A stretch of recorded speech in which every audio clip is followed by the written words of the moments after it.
Are there any other THPOs that would like to chime in? Alan, Ellie. Oh, excellent. You can unmute yourself. You're still muted. Oh, there you go.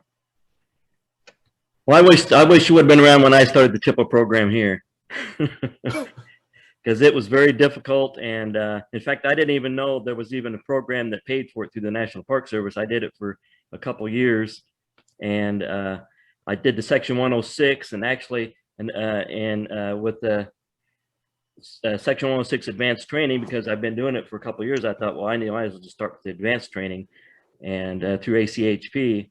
And I was lucky enough to the Iowa SHPOs were there at that time too, taking the advanced training with me, and that was great because I got to know them a lot better. And I met some tribal members there also. I think they were further up north, and they told me about the THPO program and said that you could get paid for this. And I said, what? I've been doing it for a couple of years without being paid. And it was great. And then of course we did the grant and everything. I got a grant writer, and it was the first time she did anything about, a grant like this. And so we scrambled and put everything together. And back then, I think it was James Bird or something that was approving the grants back then. And he was a very nice guy. And he helped us a lot, gave us a lot of ideas, sent us a sample one. Then we went from there and got the grant. But yeah, this is great. This is a great thing. And I was seeing some of your things now. When, like you say, the things that when you write your grant, things change, policies change, programs change. Now, do you go back and rewrite your system, or do you have to resubmit that if you did that, or no, you only, so this is the absolutely scary and fantastic part of the THPO application. Once you submit the big application, the report granting is much, much smaller and super streamlined. So you're literally reporting like, how many acres have you surveyed on a reservation? You can include off reservation if you want, but that's not actually covered under your THPO grant. Right, so that's just extended stuff. So you can talk about all the stuff you've done. And if you don't develop a plan or don't update your policies, you don't have to update those. And even if you put it in there that you updated them, you don't have to submit copies to them unless they're going to contravene or create problems between the interpretation of federal law and how the tribal law is.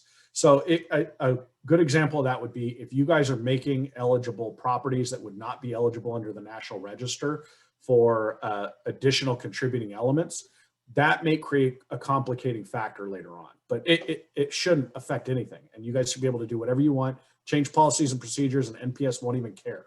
They just want to know how many acres did you survey? Did you report? Did you spend your money? Thank you. Okay. It really is super simple. Okay. And any new THPOs out there, I recommend that they reach out, because as soon as your name gets in that National Park Service list as a THPO, and when that gets published, your mail is going to double. So right away, it's gonna double. So then you're going to get overwhelmed with all the mail that you're going to be getting, and sometimes you're getting stuff that's way out of your area. So so and as soon as that happens, I notified everybody. Just and I narrowed it down to counties, from each state, because we cover like 6 states, but it's not completely the whole states. So I sent them counties that I could prove that we were archaeologically there,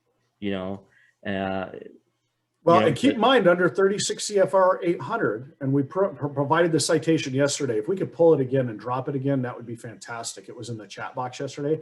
If a tribe expresses an interest in consulting on something under the National Historic Preservation Act, the federal agency is required to consult because the tribe expressed an interest. They're not, under the law, allowed to ask for justification on why.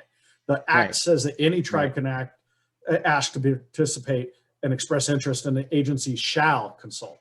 So it doesn't say may consult or can. That. Yeah, I understand that, but I didn't want to, because you're just going to overwhelm yourself more if you're, and I don't state it like it's permanent, because they might discover, that our tribe had been there, further out on the state, and then I will add that. But until then, I'm just going to stay with these areas that I know that we were in. Because it's always important to be mindful of the capacity that you have. Right. and to scale appropriately. Because when we got the TIPO, I think we went from 800 project reviews to close to 10,000 within 3 years, and went from like 2 staff to 4 in a 3-year increase. And part of that was the TIPO money coming in and starting to help kind of create some stability. And part of it was because our casino took off and we had additional revenue come in. But a lot of it was just because as we started to take on more work got created. And so when the TIPO gets started and people see that, you will start to get additional requests that normally were outside of the scope. And you will additionally see a lot of agencies scrambling to consult in ways that previously you've been finding them difficult or recalcitrant in interacting with. And it's an amazing thing to see. Oh yeah, that's definitely true, because that's why Lance had me come back to helping, because I was vice chairman, TIPO, and IT director, and I don't know, I had a bunch of jobs, and I couldn't do them all. So Mr. Whedon has a question. Does the NPS funding cover for on-site consultation or monitoring, and can you charge fees for on-site consultation or monitoring when receiving HPF funds? So if you got TIPO funding, it's already in the mandate that monitoring and identification and consultation are covered for the TIPO. Having said that, you can charge for monitoring and for consultation. ACHP even gives guidance to federal agencies that they should provide that kind of a support and service. Agencies are not required to do so, and it can be very dependent on the amount of financial resources they have. And if they do have the funding, often you have to go into some kind of a legal agreement with them, and it'll either turn out as like a cooperative agreement or an intergovernmental agreement for services rendered. And you'll need to negotiate what the reporting structure is going to look like and how the billing goes out. So you can do those things, but they require additional legwork. And you need to make sure that if you're receiving other grants that are not just the TIPO grants, that you're not running into conflicts with that grant funding pool, especially if you're getting something that deals with restricted money. Most TIPOs don't have to worry about that too much, but you'd be surprised how quickly it can come up on you. Do we have any other questions, anyone? Please, please, don't make me feel like I'm all alone here.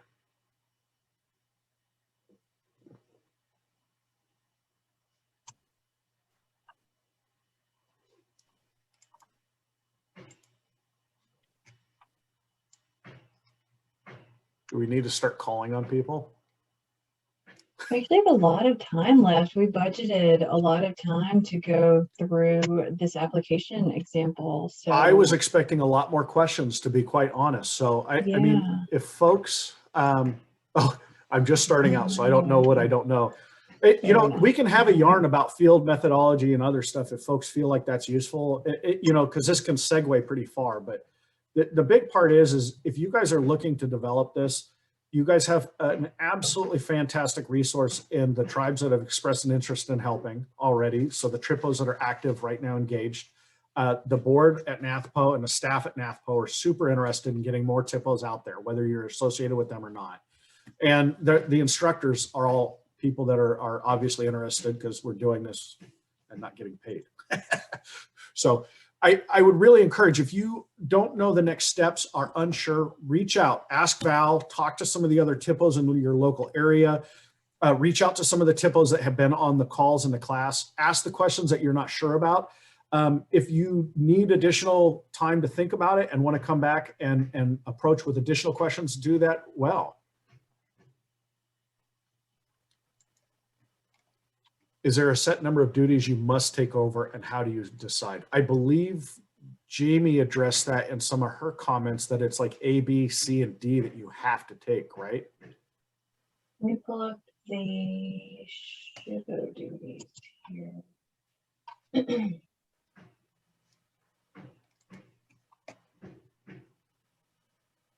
Jamie leaves. I got another comment. Oh, please go ahead. Hey, another thing is if you work well with your SHPOs, there's times, you know, the jobs that they have are political. Okay, so there's times that you can bring up things that they can't for them because there's SHPOs out there that are really passionate about what they do. So there's, you know, so there's situations where you can say something where they, you know, they're kind of worried about their own job, but you know, they can't fire me if I say something for them. Yeah, the amount of advocacy sometimes that will come from a SHPO to help tribes because of the fact that their authorities are not limited, are not given to approval or disapproval. This is a big thing to remember. If you have a THPO or if you have a cultural resource protection program and you are trying to protect archaeological or important cultural resource sites, the National Historic Preservation Act and THPOs will never 100% protect it. Never. They will make things slow down and they will make things cost money and make people think about what they're doing. That is all it does. And so it's knowing people that know how to use that bureaucratic system to bog the system, to cause people to think about the consequences of actions that could be very dire is really where the leverage comes in. But you have to have people that are savvy and willing to develop relationships with the appropriate people in order to leverage those things and to create those conversations. It can be very valuable for a tribe to have a SHPO that will call and say, I'm having to concur with this adverse effect and they're proposing this as mitigation. We really don't think this is appropriate. You guys, can you help us, push this a little further? And you'll be surprised that SHPOs sometimes will advocate for the tribes to help them in those negotiations to ensure that mitigation measures are appropriate.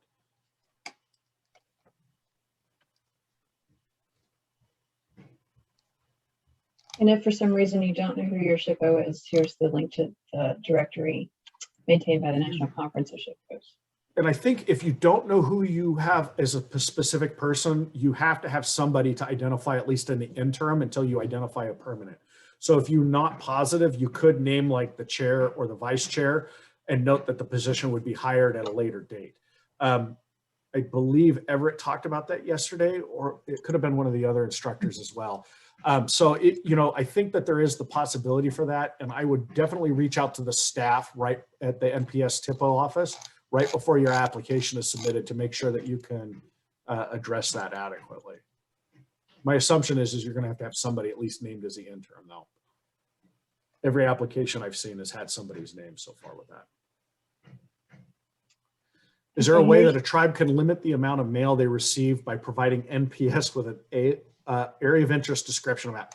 So no, unfortunately, once your name goes on the list as a THPO, you're a THPO. The ways that THPOs get their areas of interest or zones of interest, or however you want to, your ceded lands or usual and custom territories, whatever the terminology that you're utilizing, the venue that you do to restrict or expand that is in your consultation with federal agencies. The easiest and quickest places to get to are sometimes FCC and HUD, because they will do it by county listings and you can update them usually by a form letter to their DC offices. After that, it's pretty much a phone call tree and then updating and letting folks know your areas of interest agency by agency and starting the outreach process. Programmatic agreements are a way to limit the amount of consultation that is going on the reservation. PAs are good and bad. The thing to keep in mind with a programmatic agreement is that you are streamlining activities that will no longer need review. So if you agree to allow the BIA, me, to streamline activities on the reservation, I'm going to ask for everything in the kitchen sink because I don't want to write extra letters and I want to make sure that my job is as easy as possible. So when you go into those negotiations for those programmatic agreements, make sure that you're aware that the agency is going to advocate to try to streamline as much activities as possible. That may include things that you normally would want to see addressed. And some of those things may seem rather innocuous. I regularly deal with leasehold mortgages on the reservations, and I have to read the description of activity very clearly when the realty programs send it in, whether it's a 638 compacted tribe or the BIA realty, because if it notes that a new house is being constructed, have they had an archaeological survey? Are they renovating a home? If the home is there, is it historic? None of these questions get answered by the realty program, and the realty program doesn't consult with the THPO. So it comes to the archaeologist. And of course, if I'm the archaeologist and you're asking me for a programmatic agreement, I'm going to say, I want to streamline every leasehold mortgage, period. I don't want to review them. I want to push them through as an administrative action. Will you agree to that? So programmatic agreements can be super, super useful in streamlining those things and picking out what you don't want to review and you'll leave to the agency. Be careful about what you're selecting. That's what I'll say to that. Also, if an agency has signed a programmatic agreement with a SHPO, or let's say the National Congress of SHPOs, then you should definitely make sure that when they are doing their annual reporting on what they're doing under their allowances, that their allowed activities are actually what they're citing. Because there could be potential for an agency to take action that is outside of what the intent of the programmatic agreement was. And it's not always intentional, but it can happen.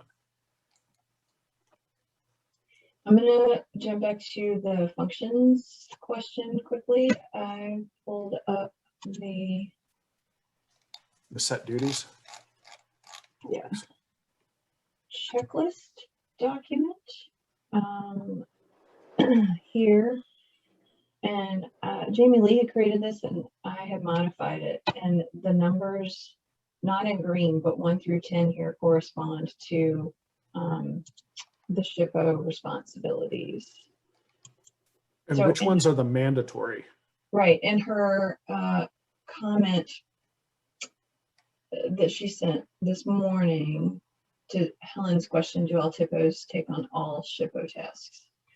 Most take on all but 8/10. So I'm thinking that means 8 and 10. not 8 or 10, which it says not generally assumed. Number 4 must be taken on to be grant eligible.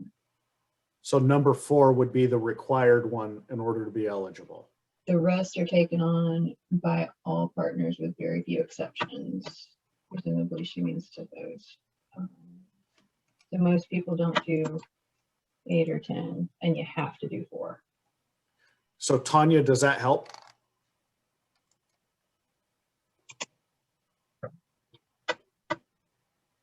And Marissa, a little bit earlier, had asked, can you explain the THPO's jurisdiction as far as non-tribal lands, including state and federal lands that are also ancestral or cultural landscapes? Okay, so really good distinction. A THPO only has jurisdiction on tribal trust lands.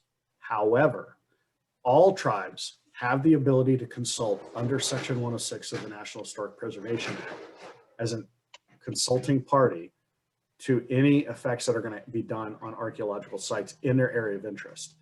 The citation that I put out yesterday, I'm going to see if I can pull this again, and I'll drop it in the chat box again. The CFRs are 36 CFR 800 is the guiding document on how to implement Section 106. And it specifically states,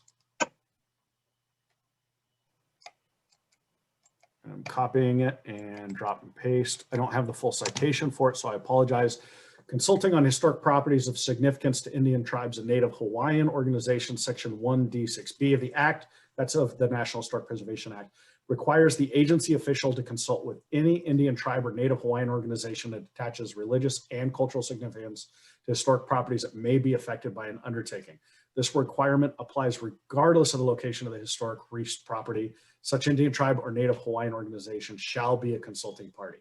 If you are getting difficulty in being consulted with in a specific location, provide a letter citing that citation in the CFRs to the SHPO and to the agency, and note that your tribe is identifying that you are culturally and historically connected to the area in question, and basically just say you will consult with us and we request all information.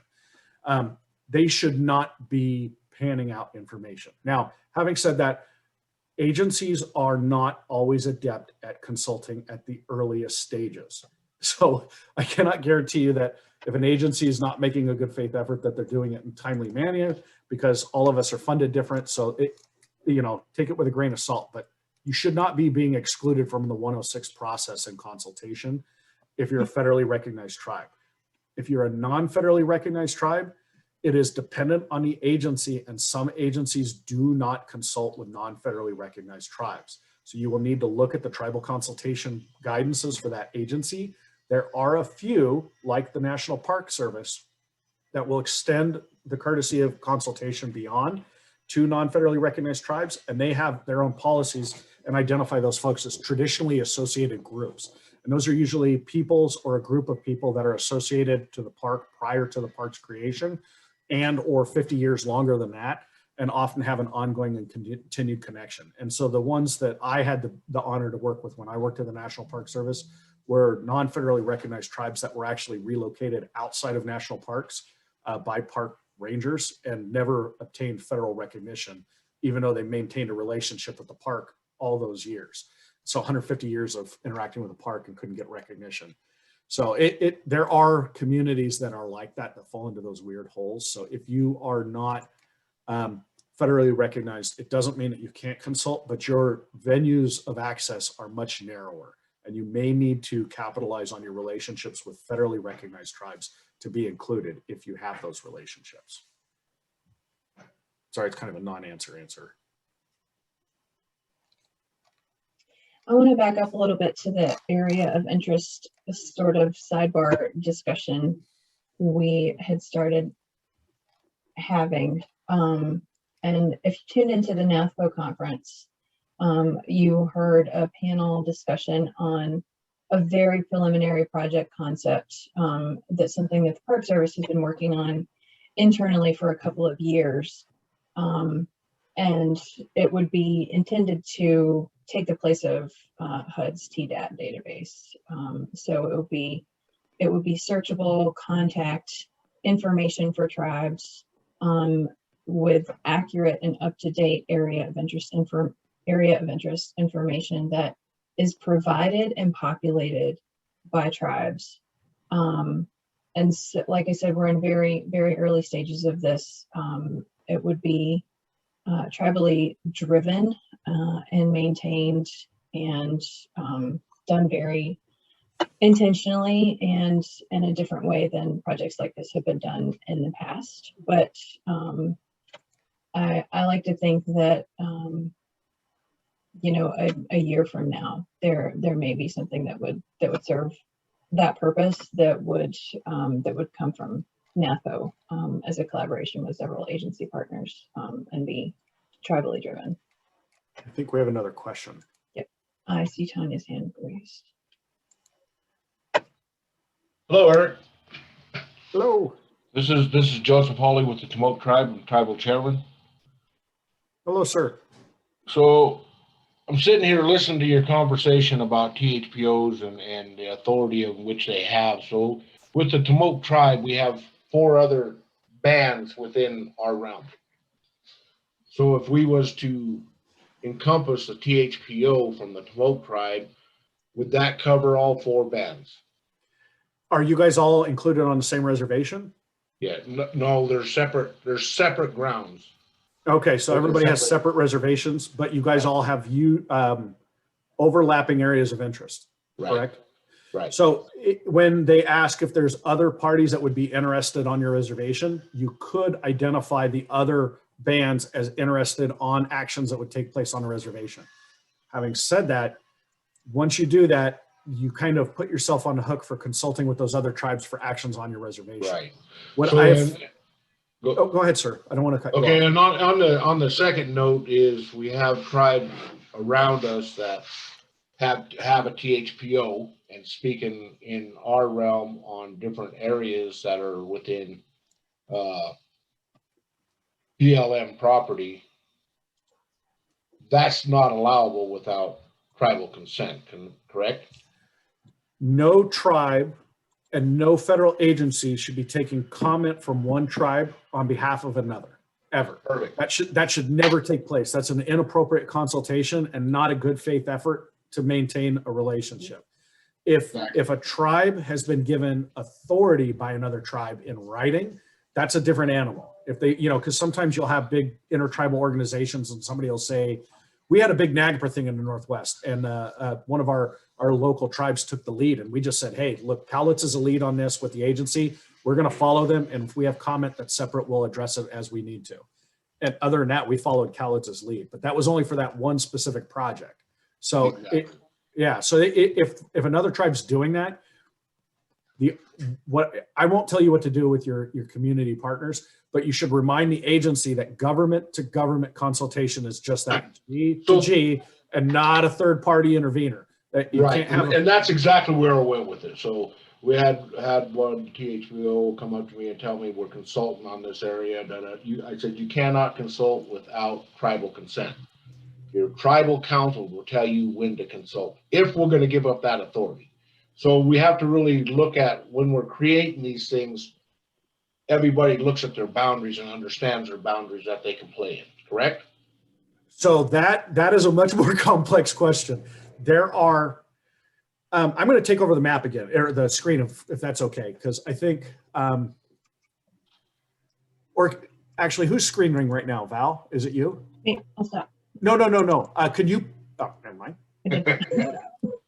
Too late. It's done. So I'm going to pull up the THPO application again, because I think this is a good conversation topic that is worth having.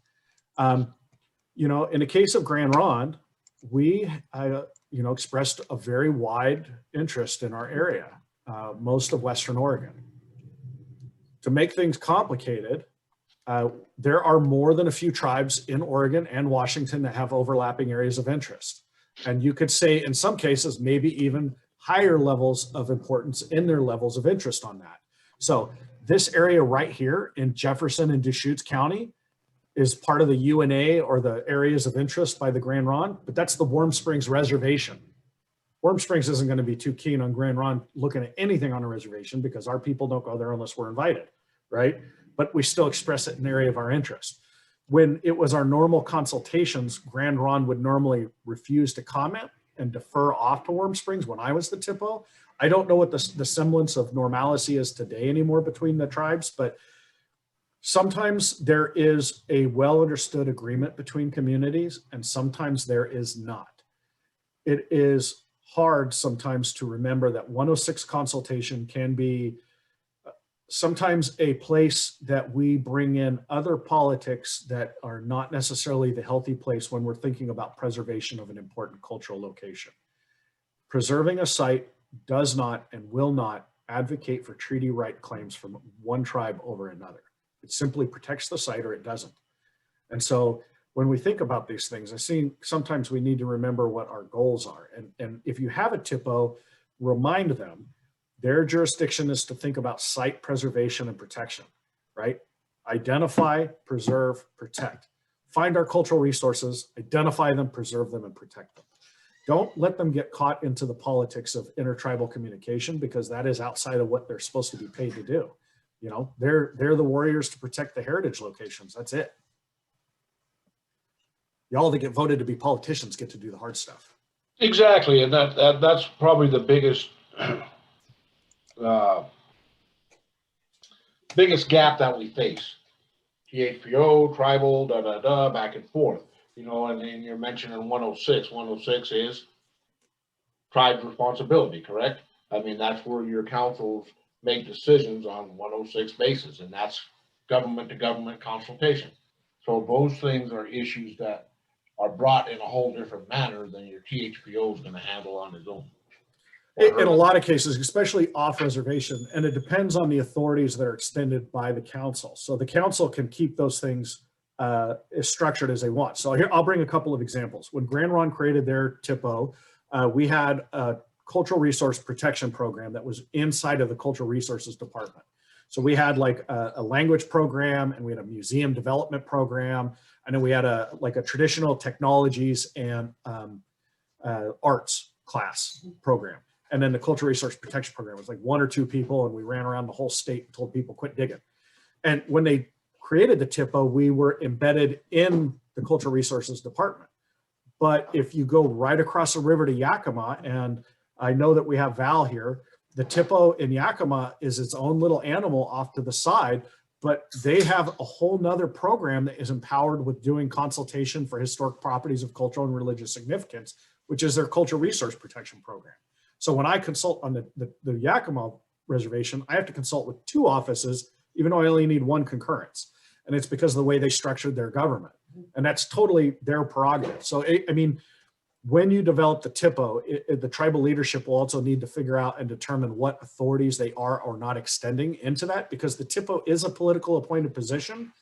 It usually becomes a routine staff position, but ultimately the council is appointing someone and telling the Park Service that they're vesting that person with the authority to help identify, protect, and preserve resources on a reservation. And usually by proxy, councils extend it off reservation, but not all the time. Did we get more hands raised with that? Oh, and no, Native Hawaiian organizations don't get THPOs, but they can be part of the 106 consultation process. And NHOs are basically any nonprofit organization that has in its mission statement that it's looking to preserve, protect, or help Indigenous Hawaiian community members, I think. There's some really vague reference to what qualifies.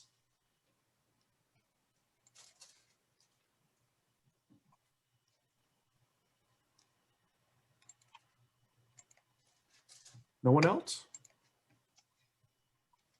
If we're not getting specific questions about the sections of your application, do we want to backtrack a little bit to the initial, the first requirements, the resolution, the THPO designation, see if folks had any questions about those?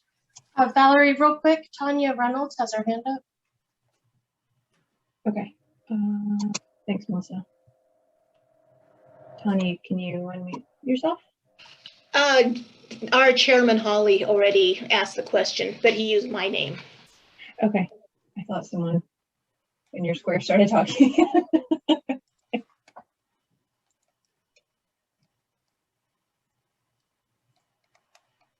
You don't need to give a justification for why you're declining services. If you don't want to assume certain responsibilities, you just need to note that you're not assuming them and that you'll coordinate with the SHPO for those services if you need them.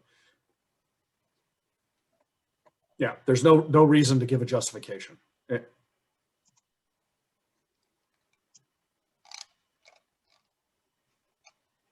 And Lydia, with your community not having federal recognition, getting a THPO will probably be impossible until the federal recognition nexus is resolved, and your tribe would then have to have trust lands in order to be applicable.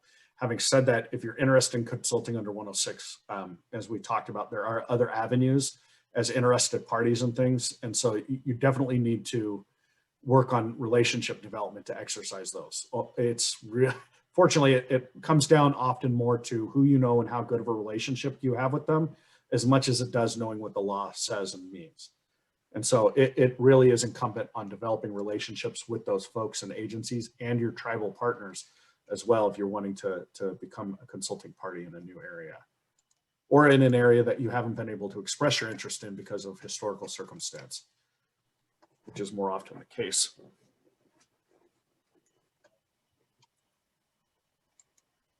Well, I feel like we hit a home run, Val, because nobody's asking any questions. Is this a good thing, or do we go home and not get our sucker? I feel like you've done an amazing job of covering the information at a pretty high level and answering a lot of questions. I think, as we also heard, we probably have some folks who just don't know what they don't know and don't know what to ask. So does anybody have any questions about the resolution that you would need to get from tribal council? We answered a question earlier about the specific designation of a person as a THPO. Eric just touched on the federal recognition requirement. Again, we've mentioned the trust land requirement a little bit earlier. And when we get to the segment where we ask you guys if you're going to be interested in moving to the next round of workshops, those are the two main considerations that you will need to have already met. While we've got the panel here, does anybody have any more general questions about topics that aren't in the application for open discussion? We've got a break scheduled at this time, 2:45 Eastern. We could also take a break.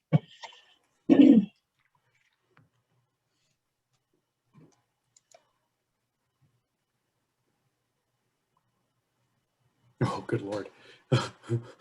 That's a good question. Is there a way to assert inherent Aboriginal tidal jurisdiction on coastal waters? I would say call Macaw. If ever there's going to be a community that would know the ins and outs of saying that we own the ocean, that community would probably know it. They have a very robust and aggressive program for their hunting and fishing rights that are off the coast. Probably the most advanced one that I'm familiar with. They I also would have say treaty rights though. they do. And so I don't know where that line blurs. So I would say start with them. The other person, Val, could you maybe share Roberta's contact information with Mr. Whedon? Maybe she might have some ideas with coastal zone management stuff and her experience and be able to point him in a direction for some of the more localized laws.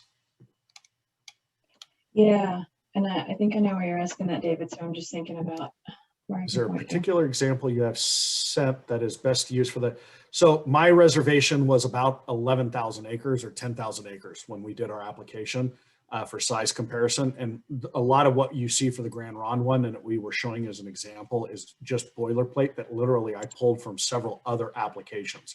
So it definitely, by all means, if you have a small reservation, the big parts are making sure you don't cite somebody else's res. The acreage counts actually work. And that if you have existing policies and procedures, pull and replace.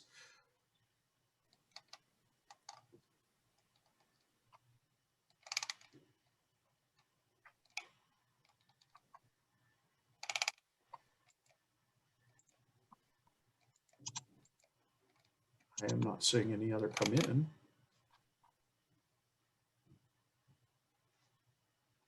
Well, I am going to take a real quick 5-minute break because Yeah, I I'm gonna desperately do the need same. one. Let's take a break and I will email with the trainers here and verify how we want to use the rest of our time to maximize everyone's usefulness out of this. And everyone come back at in 10 minutes at 3 o'clock Eastern.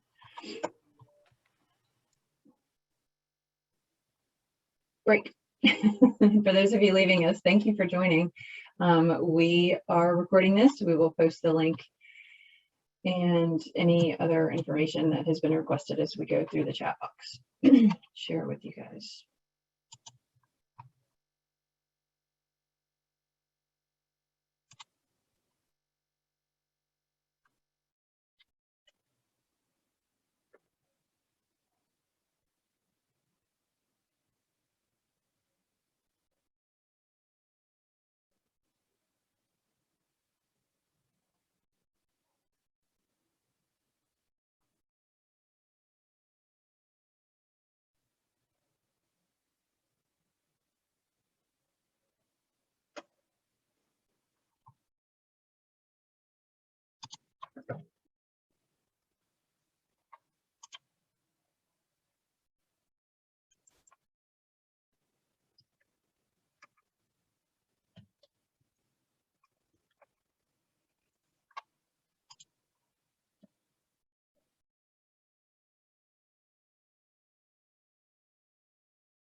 I'm back. It's quiet. What happened? You guys are all done doing your applications. I'm ready to approve them, and we're going forward.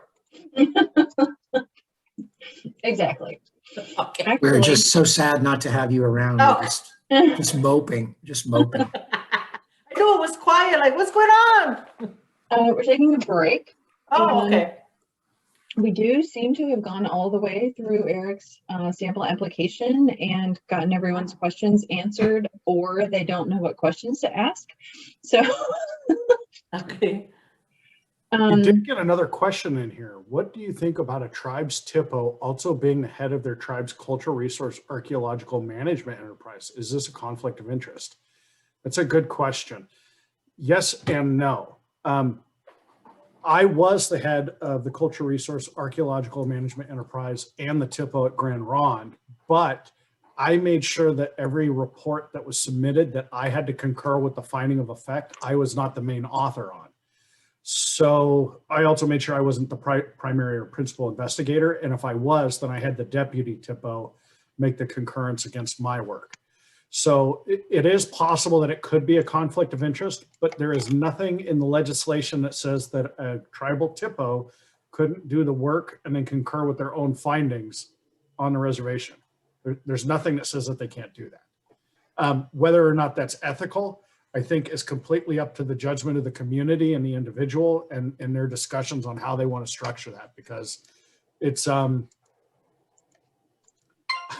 I would say it's a complicated question and it's not easy one to answer. Does that help? Let's see, it was Harding Polk.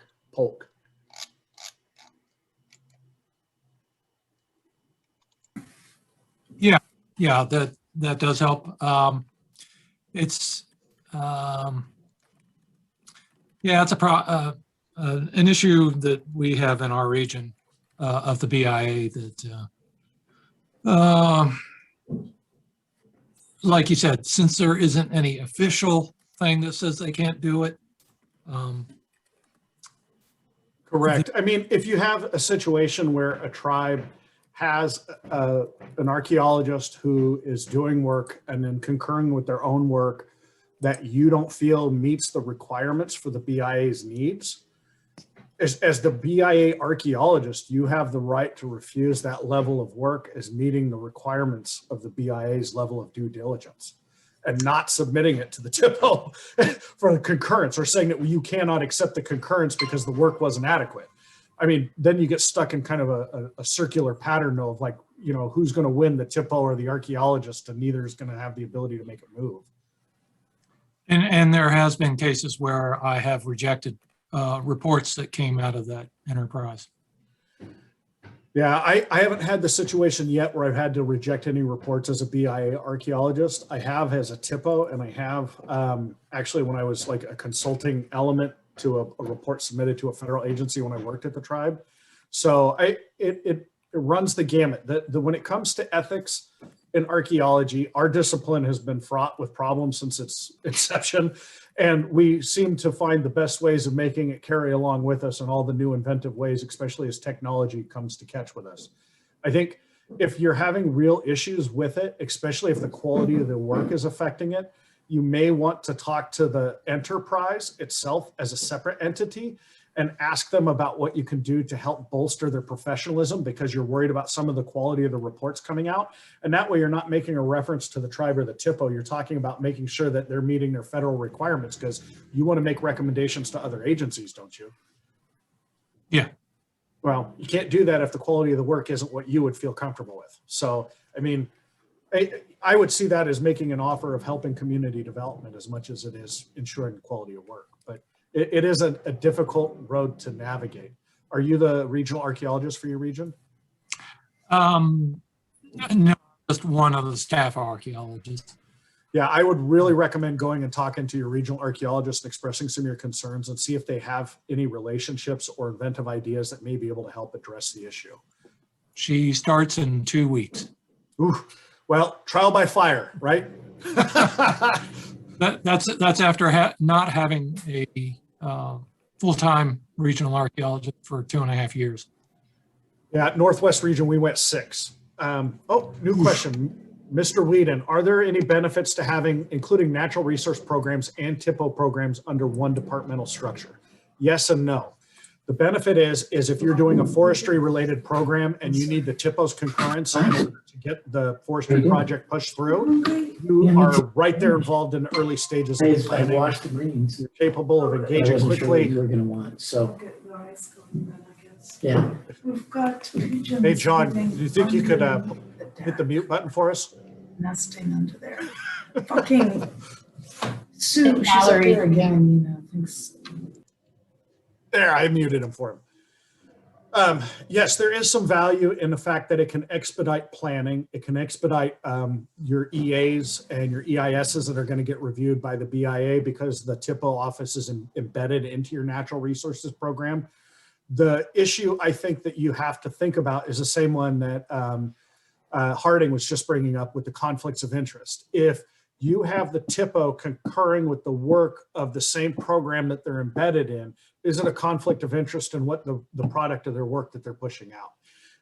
There's nothing legislatively that creates that conflict and says you can't have it, but you need to be mindful of the fact that it could be perceived that way by some agencies, and how to address it, you know, whether it's because, hey, you know, they're independent and, you know, all of the programs answer to the department head and the department head doesn't provide immediate oversight over those. And so however you want to justify it, but there's benefits and disadvantages.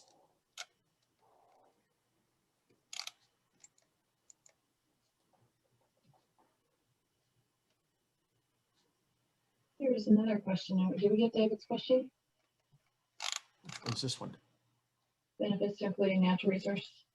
Oh yeah, this is one I was just addressing. Yes Okay, and no. sure. Yeah, for planning and stuff, it's super helpful. To be honest, the way especially if you have like a timber program, it's almost better to have like a natural resource archaeologist who works for the natural resources department and submits their work to the THPO office that would then concur with the work. And so there's a level of independence there to help create that sense of professionalism. But the problem then becomes that the natural resources department is still dependent on finding all the funding for it, because the THPO is going to use all the funding they're getting from National Park Service to pay for their staffing. So you would have to be mindful of the 638 contracts that you have would be the money that you would normally use to pay for the archaeologist. And that's just another staff person that you have to consider to have on board. There we go. Here's something that just came into my email. Gary, Eric's counterpart in the Western region, and the impetus behind our upcoming workshops that we're going to talk about scheduling in a little bit, and a principal of Logan Simpson, who's going to help us administer that project, sent us this letter template that we can send to you guys as well, if this would be helpful.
No, David, I don't think you would need to list the National Register in your appendix. You would just cite that it's on the National Register if your citation is to it, and then to the URL or the appropriate citation method.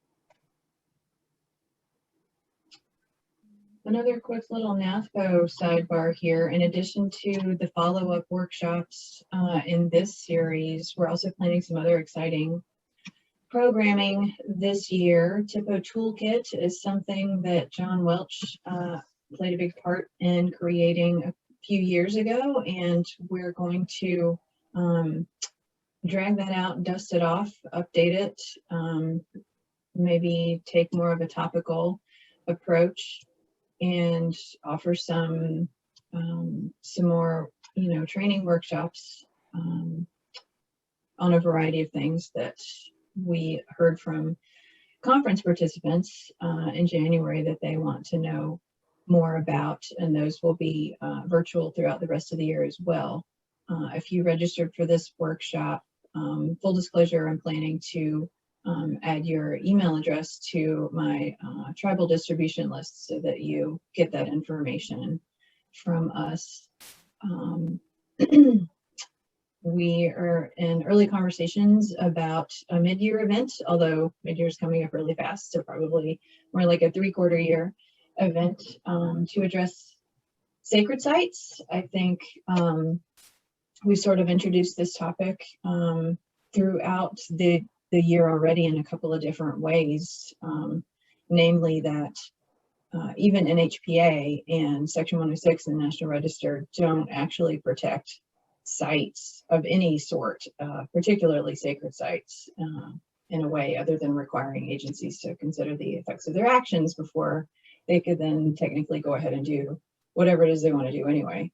So an analysis sort of lay out the framework that's there and talk about what else would be needed and how we use this historic moment that is upon us right now to do something different and to make sure that people are there who can help make that happen and feel the push that's coming from everyone across Indian country and allies, so that we don't keep having these oak flat situations.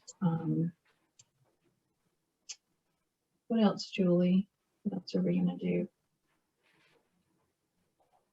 So in addition to those, we also have our the THPO panel that where we're kind of working with our board members to, again, another carryover that was very, very successful and loved at the conference was just having the opportunity to talk with other THPOs and learning and asking questions and those kinds of things and creating that sense of community. There are so many things that we're working on right now. So, my mind goes blank, but stay tuned because there is so much that's coming out and we're working on for you guys. And then of course the upcoming actual application workshops that we're planning. So I hopefully that's a good jumping off point to talk about those, what's coming up. Yeah, thanks. I think we can go ahead and segue into that. I'll answer David's question here too. There was discussion at the Bone Tribal Ocean Summit on drafting template response letters to assist tribes. Is that still being considered? Thank you for mentioning that. So I think that was actually Valerie 1, myself being 2, Valerie Hauser, the director of the Office of Native American Affairs at the Advisory Council. That's something that they are taking on. And she sent out a call to all of their tribal contacts asking for topics that would be helpful for tribes to have template letters on following our conference. So I'm going to put her email address here so that you can get in touch with her. Oh. I think that's what it is. Is that right? The hazard usage.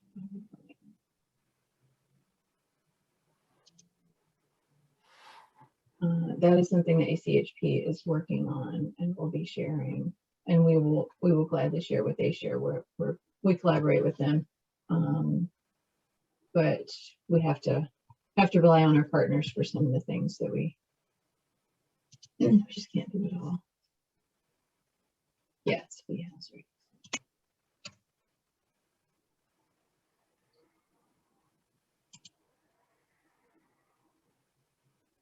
Okay, so teeing up the subsequent workshops to this one, this being the introductory overview workshop, we are going to schedule one in May and one in June.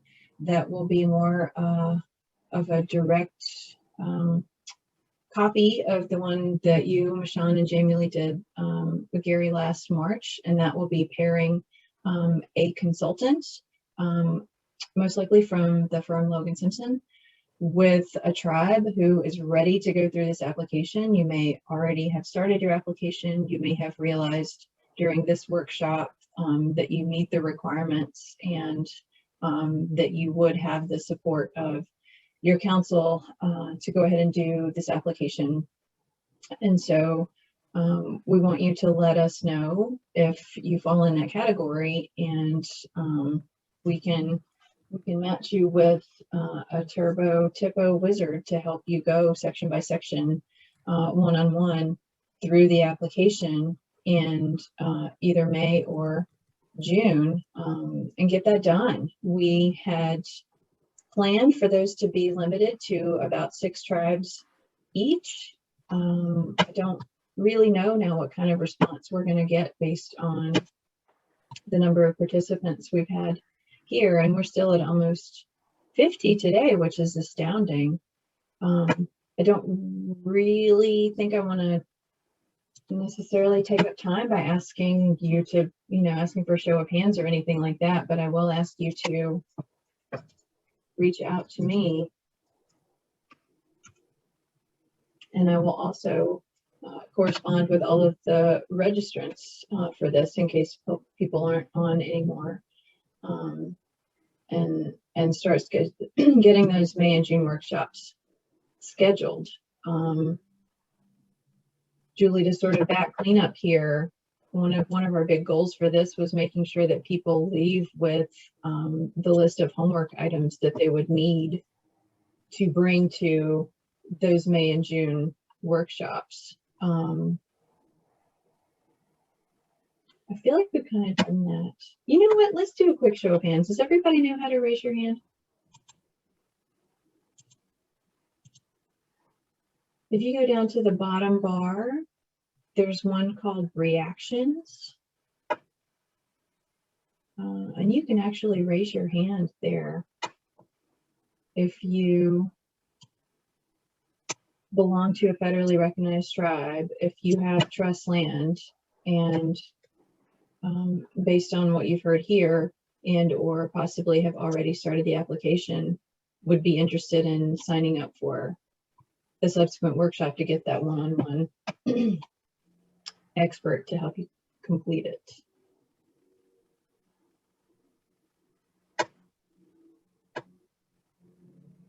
2, 6, 7. Woo, exciting.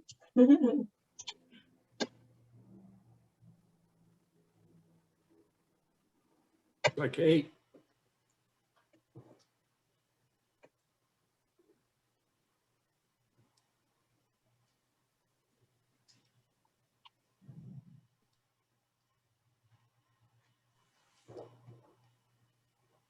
Okay, we're back down to 5. Okay, we got up to 7 or 8. This is good.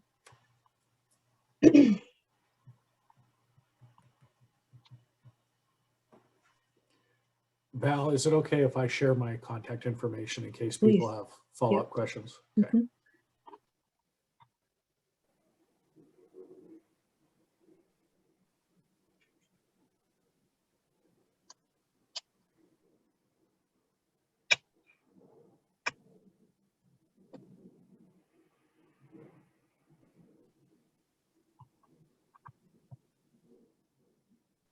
So is Logan and Simpson, are they online? Is Jewel here? I think so. She was. Okay. That's okay. I was just gonna say, yeah, they did a really good job with us back in March. But you know, that was before the pandemic. So we were able to have each table have computers, go over the information. Jamie Lee was there, was really helpful. And when you're completing your application, it really teaches you a lot. And so it kind of leads me into, I just kind of want to mention a couple things. Thank you, Eric, for doing a great job on going through the whole application. I think that hopefully that was really helpful for our participants. I do want to say that, so there's a lot of things that as a THPO on your tribal trust lands, I would say for the past year, I have not had to do any Section 106s for the 15,000+ acres that I have as a THPO, only because there's been no construction, there's been no any type of project that may adversely affect native or cultural resources. Because it's on tribal lands, when you're doing the THPO, you're also doing historic work as well. It's just not all Native American. I do want to say that we do have one building, which is my office, which is really cool. It's the oldest building, and it's part of, I don't know if anybody knows about the Stewart Indian School. It's a boarding school that happened here in Stewart, Nevada. They had a particular architecture called the Stewart Vernacular.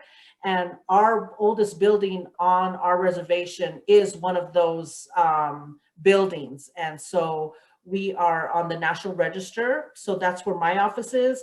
I didn't put that, that nomination together. That was done before the THPO was established. So there's things that you learn along the way. So I just want to say that was a lot of work we went over. It's a lot, but when you're in there doing the work, you're going to get experience just like that. The SHPO functions, that A through J, you guys are already doing it. This is bureaucracy that the National Park Service and these federal laws have. It looks like, oh my gosh, it looks like it's a law, like in cooperation with and eligible properties and comprehensive preservation plan, federal and state agencies. We're already doing that work. You're already doing that work. It's just how it's written in those SHPO responsibilities. I want to say last year I did 0 Section 106. I didn't conduct any Section 106 last year because we just didn't have anything, like I said.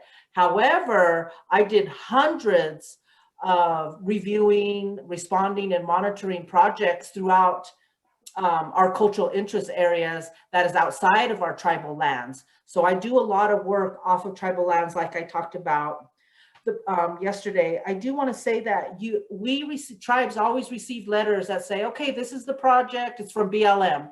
This is a project, this is what it is, and you have 30 days to reply. You're going to get a lot of information about that. And sometimes when you're creating those letters to tell, hey, we're doing this project, you have 30 days reply, I bring that up is because when those letters come out to tribes and to us as THPOs, they are copying right out of the National Historic Preservation Act. So I bring this up is because it's really important, everybody that's on this in this workshop, just sit down and read the National Historic Preservation Act. Read the whole bill. Read it. You have to read, because we just gave you a little fact sheet about it. A little fact sheet. Read the law, because the law, and even if you don't understand, because when I first read it 20 years ago, I go, WTH, WT, all of those WTs. But as I kept reading it, I started to understand and realize, wow, okay, I get it. Why? Because in the NHPA, there's a lot more information that is directed at tribes about when tribes can sign agreement documents, because agreement documents are those MOUs, memorandum of understandings, those MOAs, memorandum of agreements, programmatic agreement. It's all those things. And so this is when we don't have the knowledge of the NHPA law, then we don't understand what's coming to the door for us in the mail. and BLM, and not all of them, not all federal agencies, that's their tactic. They can, if they know that we don't know that law, then they know it well, and they'll be throwing a bunch of stuff at you, and you're like, okay, what? Yeah. And also the law will say that they can just, that federal agencies, they can just consider our input. The law says that the federal agencies can just consider our input. And so when they can just say, okay, Michonne, you gave us this great 10-page, and you went out on the side and you said, no, we considered that. Oh, but we're still going to go on with the project. So that law, that's why I was saying yesterday, we got to change these laws. And yeah, that'll be down the road. But that's why it's so important. Just read the law, because if you don't read the law, what you don't know can be used against you. So the law is, and then sometimes the law is real little. It's all in columns, how they write laws. But there's a lot of information in there, not just our fact sheet. So I just kind of wanted to say that because it's very important. I talked about reading. So I just kind of wanted to share that with you guys. I really appreciate being a part of this and being a part of NAFPO. And you can always contact me as well.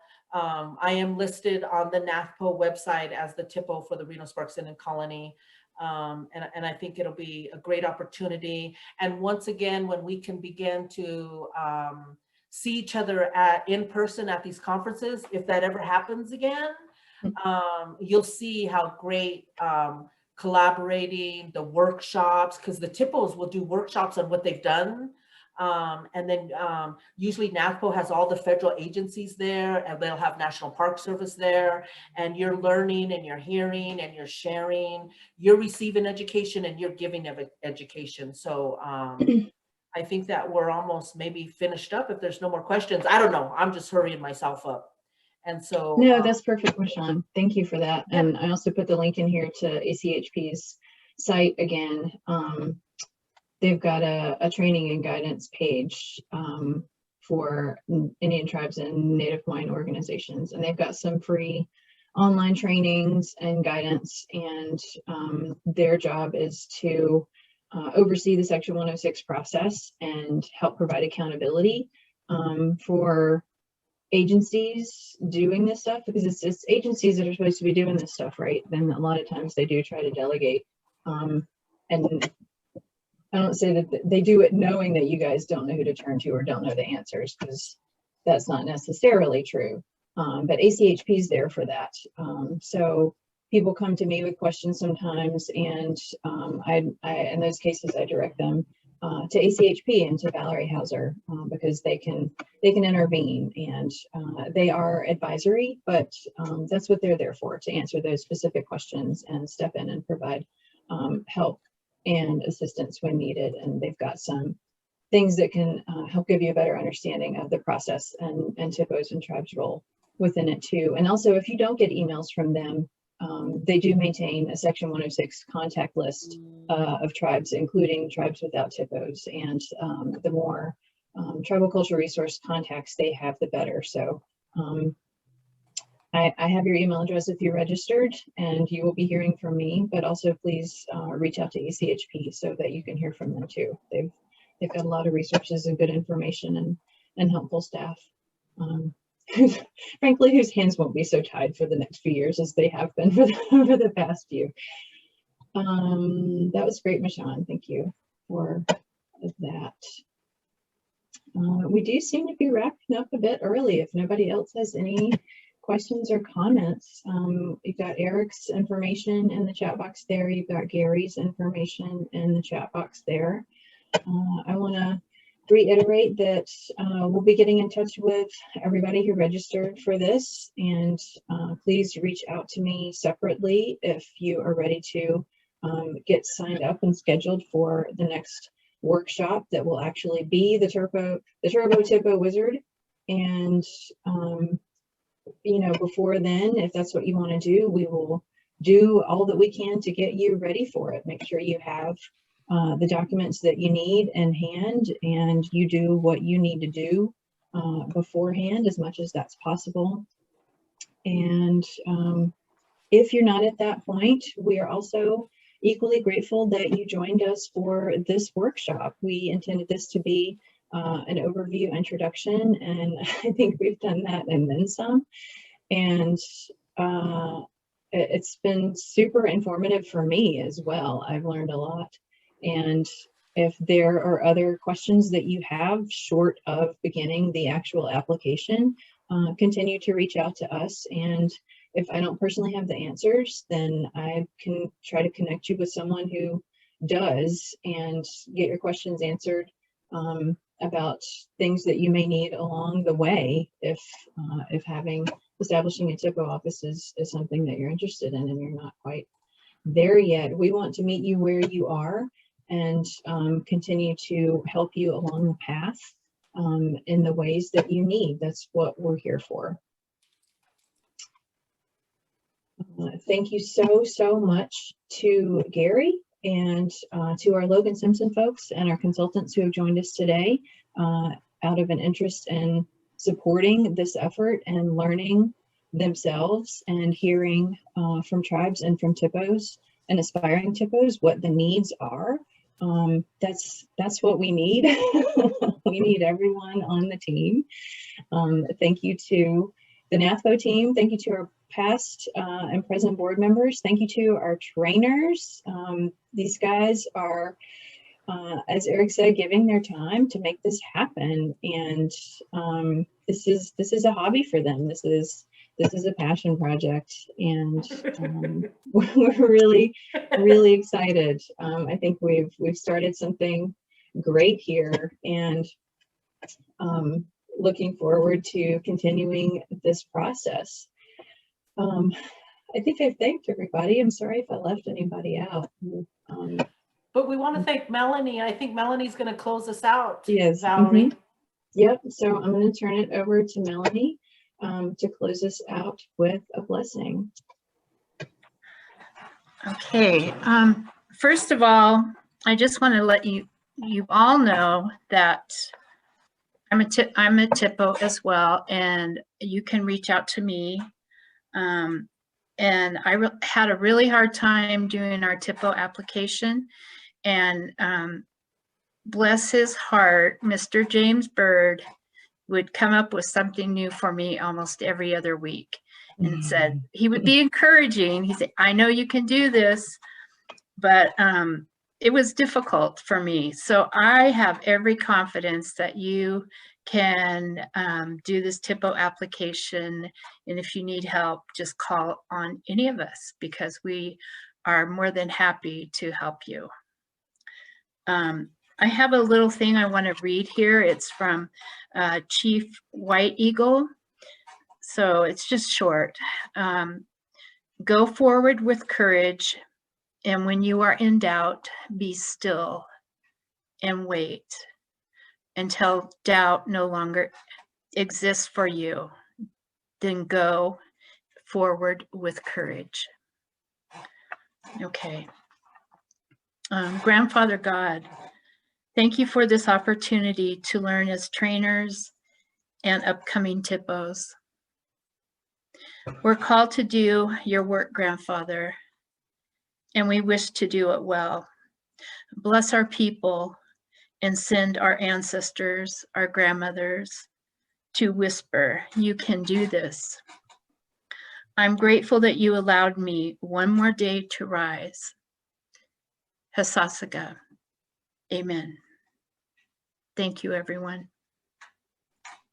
Thank you, Melanie. Thank you, everyone. I look forward to hearing from you. Have a great afternoon.